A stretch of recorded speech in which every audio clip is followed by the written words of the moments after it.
Bonsoir à tout le monde, bonsoir chers abonnés, j'espère que vous allez bien. Je reviens avec une nouvelle leçon concernant notre formation sur l'administration des serveurs locaux, notamment Windows Server. Et la leçon de ce soir sera forêt, domaine et sous-domaine. Donc nous allons parler tour à tour de la forêt, du domaine et des sous-domaines.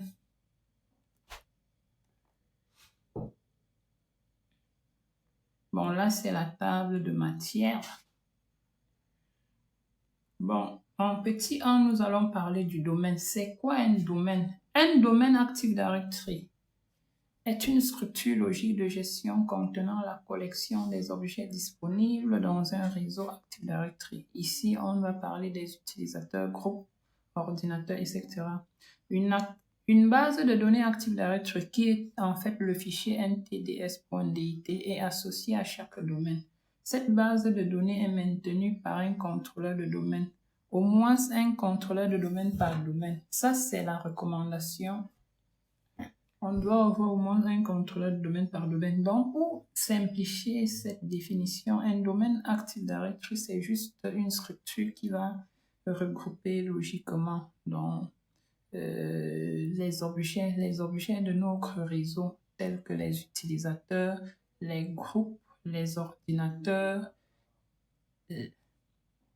dans le but de l'administrer ou de gérer l'ensemble de façon centralisée.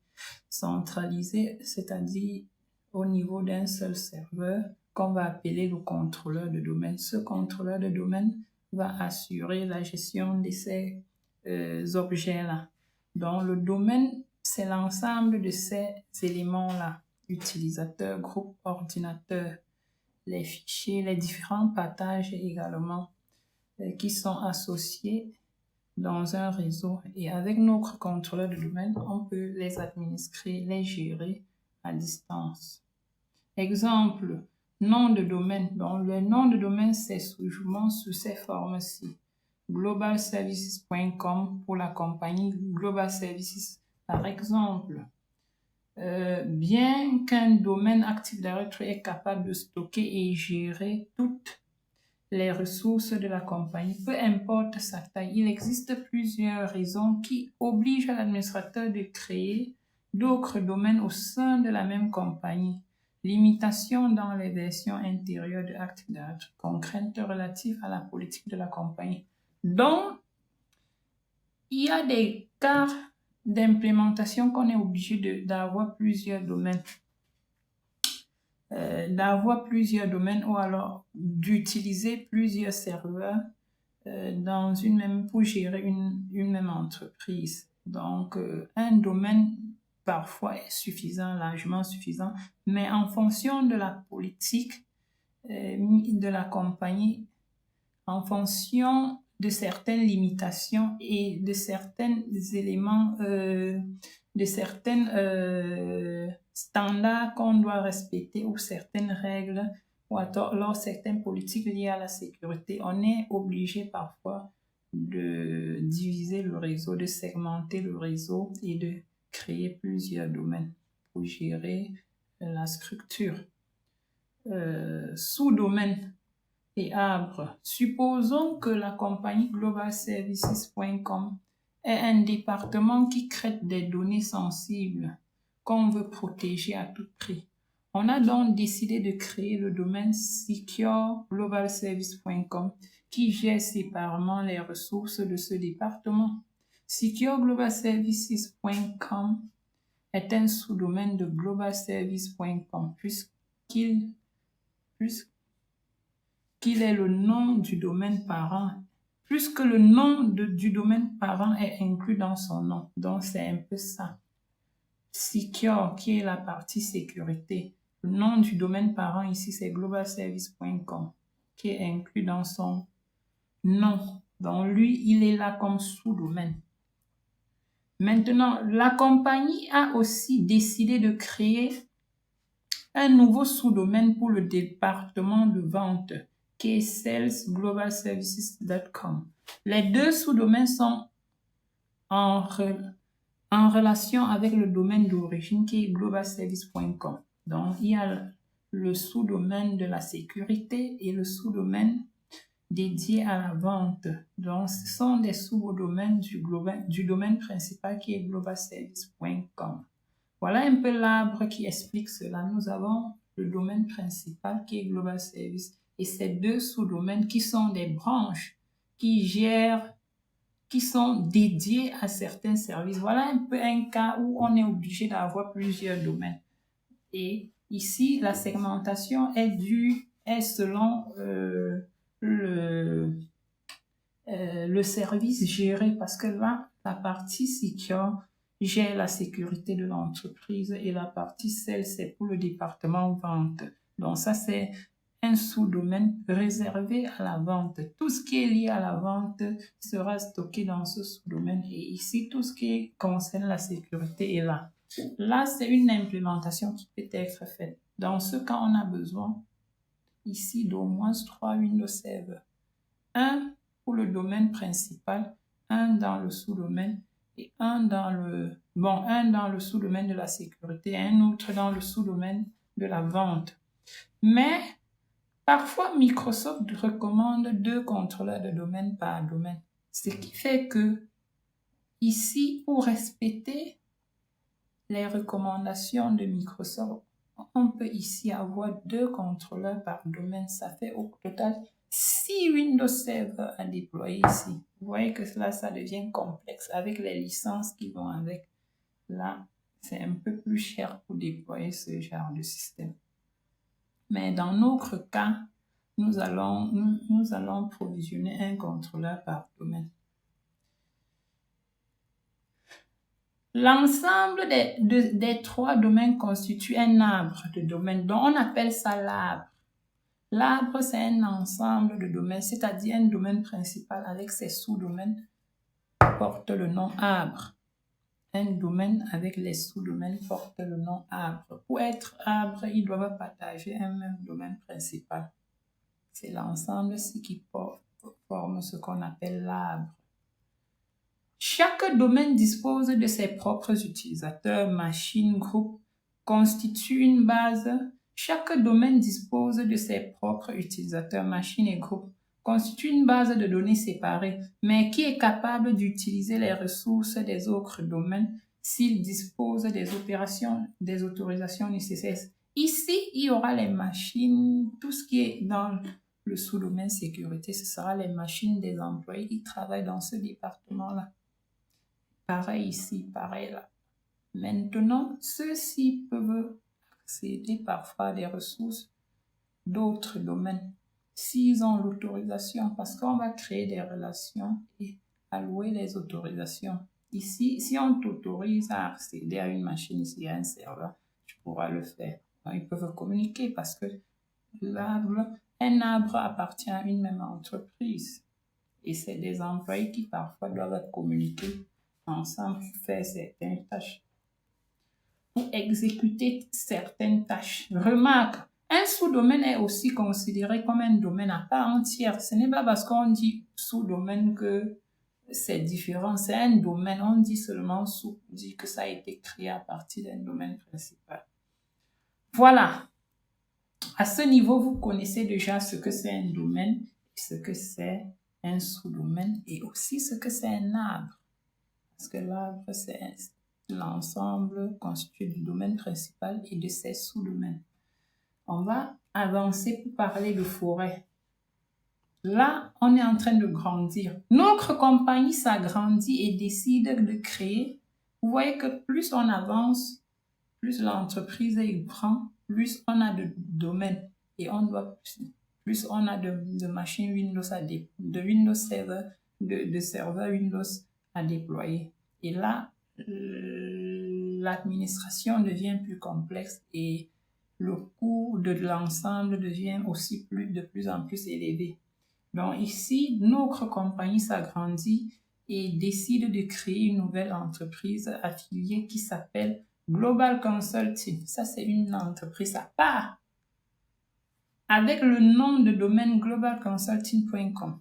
Ce nouveau domaine ne fait pas partie de l'arbre puisqu'il ne s'agit pas d'un sous-domaine. Ici, c'est un domaine séparé, qu'il ne s'agit plus d'un sous-domaine de globalservice.com parce que le nom n'est plus pareil.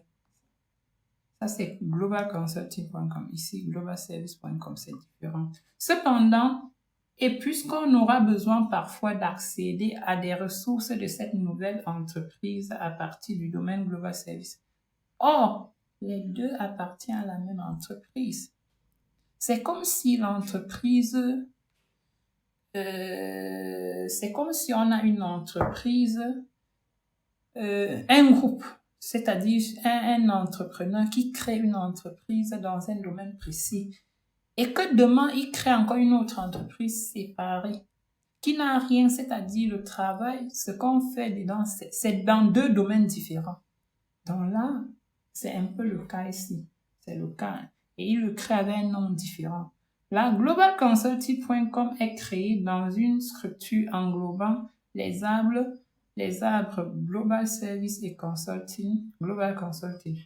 Cette structure s'appelle forêt. En fait, ici, c'est pour te dire que ici, j'essaie de vous montrer que une forêt, c'est un ensemble constitué de plusieurs, d'au moins 2 arbres. Les arbres sont l'arbre, on a défini l'arbre. Donc, si on a au moins 2 arbres, ça forme la forêt. Bon, déjà, au début, on a la forêt parce qu'un domaine ne peut pas exister sans forêt. Mais là, voici la constitution de la forêt. On a l'arbre de Global Service. Et ici, on a l'arbre de Global Consulting.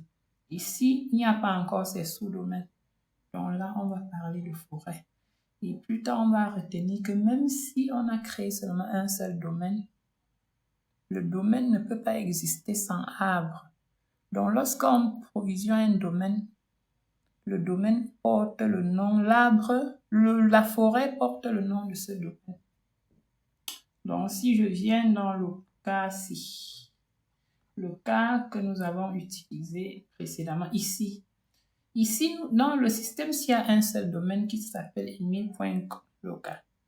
Donc, étant donné qu'on ne peut pas créer le domaine sans forêt, par défaut, quand on crée le domaine, si la forêt se crée et porte le même nom que le premier domaine de la forêt, ça veut dire que le nom de la forêt, c'est le nom du premier domaine de la forêt, qui dans ce cas-ci sera globalconsulting.com. Voilà la forêt.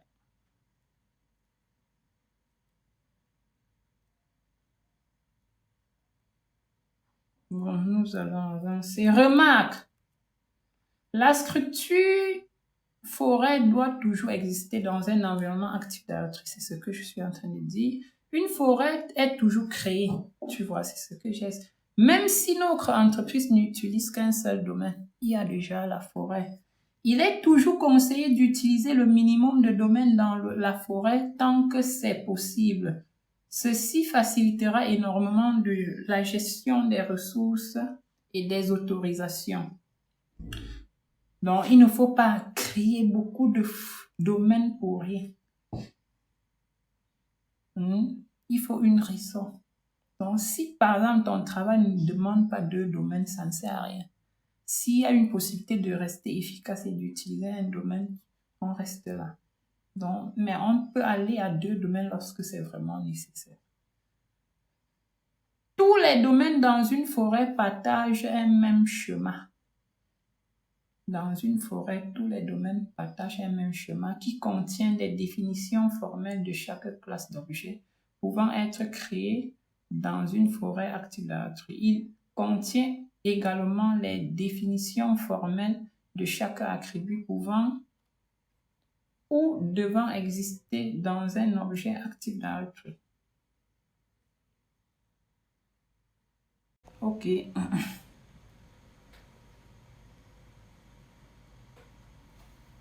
Démonstration. Remarque. Pour les procédures suivantes, il est important de comprendre qu'un domaine Active Directory identifie les machines en fonction d'un attribut de la machine appelée site. Donc, on va parler de site Security ID, qui sont des identifiants des machines dans le domaine. Le site du serveur ayant créé le domaine Active Directory est utilisé pour identifier tout le domaine et les objets qui appartiennent. Pour voir le site de votre machine, vous pouvez utiliser l'utilité ps getsite.ex disponible ici. Bon, là. Donc, on peut utiliser cette commande. Là, on peut le faire sur la ligne de commande pour voir l'identifiant de notre serveur. Bon, je peux aller faire ça ici. Dans PowerShell, on peut le faire.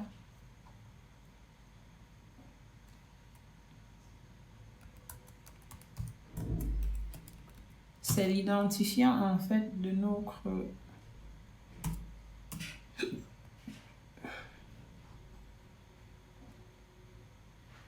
machine dans le domaine. Bon, on a du CD. Si je fais un dir pour voir où je me trouve, CD, c'est ça non? CD desktop. Oui.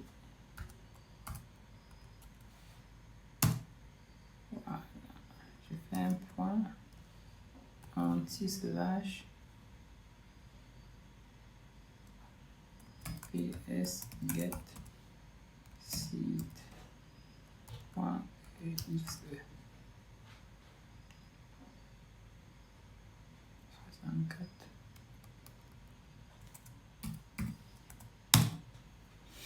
Ah, ça n'a pas pris, le thème n'est pas reconnu comme appelé. Bon, ici c'est sur l'or.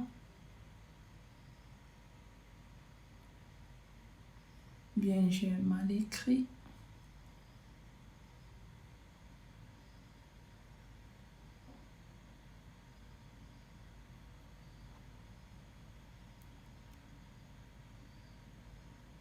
C'est pas mal écrit.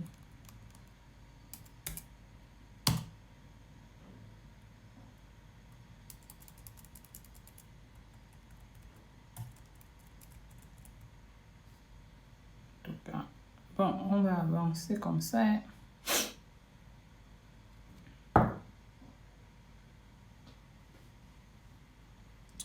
Bon, en effet, si deux machines sont clonées à partir, en fait, la partie ci est vue juste parce que nous travaillons avec des machines virtuelles et on doit faire des clones.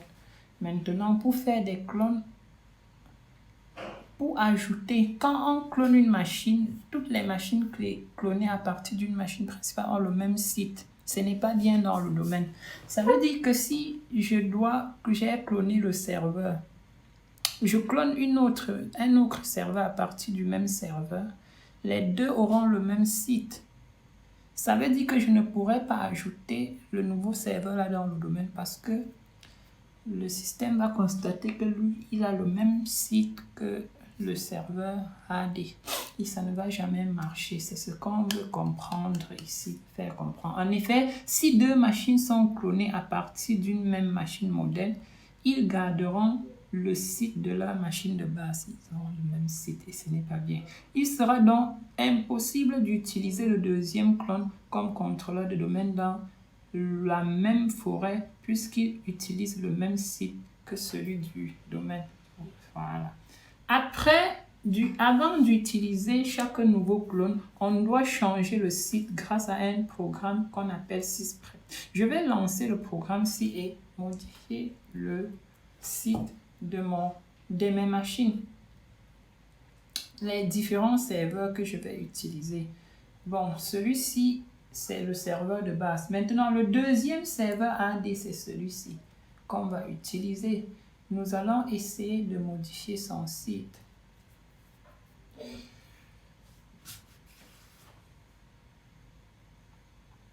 nous allons modifier son site en utilisant la commande, le programme SysPrep de Windows. Donc voilà les étapes.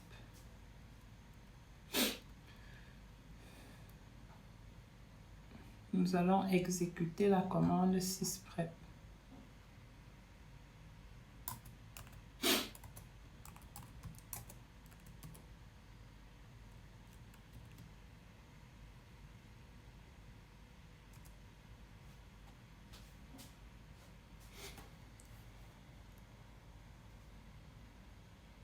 Voilà.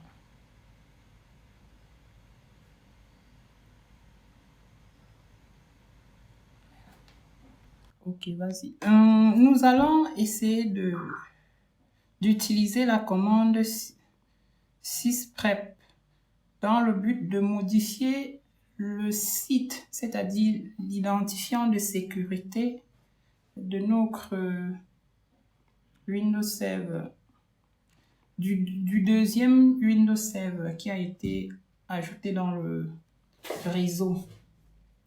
Pour cela, je vais faire un clic droit là, puis exécuter. Je tape SysPrep. Je lance avec OK. Voilà cette commande-là. Je double-clique dessus. Je clique sur Généraliser. Voilà, un peu fort et démarrer. Ouais. Après, je clique sur OK.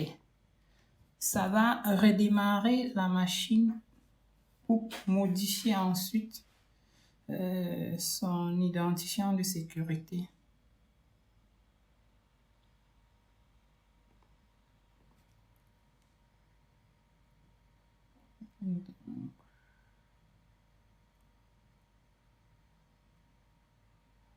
Voilà. Après ça, je crois.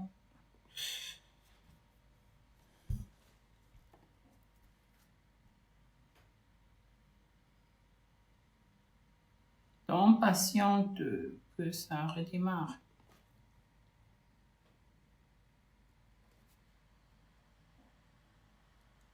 Okay. Le redémarrage est en cours.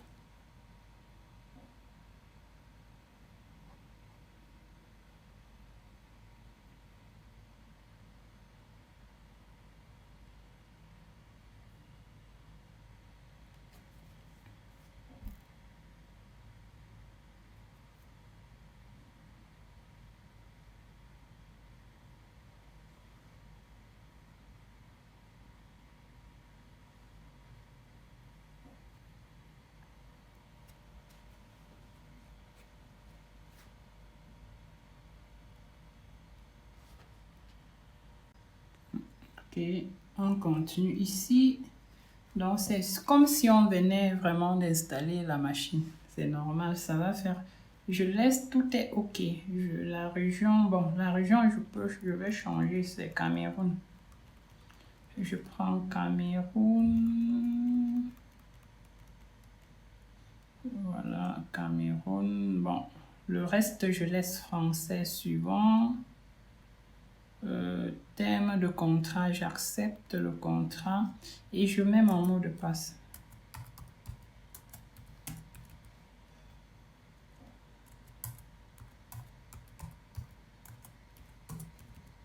À ce niveau, on peut changer le mot. Voilà. La machine redémarre. On va voir que là, c'est une machine avec un nouveau site.